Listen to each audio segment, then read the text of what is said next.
ప్రస్తుతం ఎండాకాలంలో రోజురోజుకు ఎండలు దంచి కొడుతున్నాయి. ఇంటి నుంచి బయటకు వెళ్ళాలంటే ప్రజలు భయపడిపోతున్నారు. ఇలాంటి క్రమంలో ఒక్క వర్షం పడితే చాలు ఎండల వేడి నుండి చల్లబడతారు.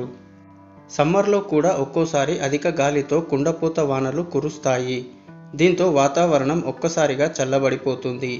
అయితే 2 తెలుగు రాష్ట్రాల్లో వాతావరణం వానాకాలాన్ని తలపిస్తుంది. ఈ ఎండాకాలంలో కూడా వర్షం తన ప్రతాపాన్ని చూపిస్తుంది.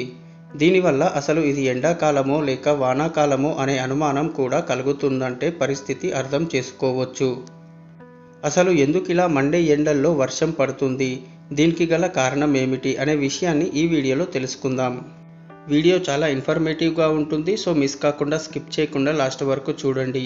అలాగే ఇలాంటి ఇంట్రెస్టింగ్ అండ్ ఇన్ఫర్మేటివ్ వీడియోస్ కొరకు మీ సపోర్ట్గా మా ఛానల్ని సబ్స్క్రైబ్ చేసుకోండి.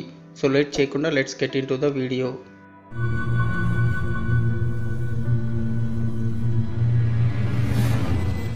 డక్కన్ పీఠభూమి ప్రాంతం అధిక ఉష్ణోగ్రతల కారణంగా కొన్ని ప్రాంతాలలో సమ్మర్లో వర్షాలు పడతాయి.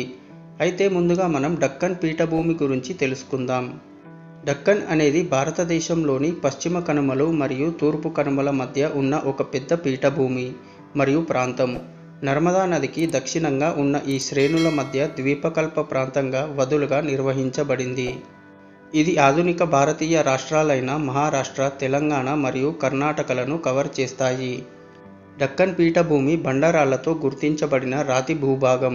దీని ఎత్తు 3280 అడుగులు అంటే 1000 మీటర్లు మధ్య ఉంటుంది. సగటున 600 మీటర్లు అంటే 2000 అడుగులు. ఇది సాధారణంగా తూర్పు వైపు వాలుగా ఉంటుంది. అందువలన దాని ప్రధాన నదులు గోదావరి, కృష్ణ మరియు కావేరి. పశ్చిమ కనుమల నుండి తూర్పు వైపు బంగాళాఖాతం వరకు ప్రవహిస్తాయి. పీఠభూమి దక్షిణ భారతదేశంలోని తీర ప్రాంతం కంటే పొడిగా ఉంటుంది. అయితే మహారాష్ట్ర ప్రాంతం సమీపంలో ఉండటం వలన క్యూమలోనింబస్ మేఘాలు ఏర్పడి మండే ఎండాకాలంలో ఎండ తీవ్రత అధికంగా ఉండటం వలన వాతావరణంలోని గాలి ఉష్ణోగ్రత పెరిగి తేలిక అవుతుంది.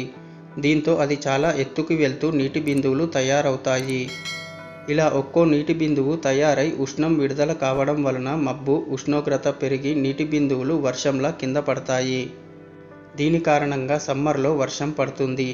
దీనికి దట్టమైన మేఘాలు రావాల్సిన అవసరం లేదు. మబ్బు ఎక్కువగా లేకపోయినా ఈ వర్షం పడుతుందంటున్నారు కొందరు నిపుణులు.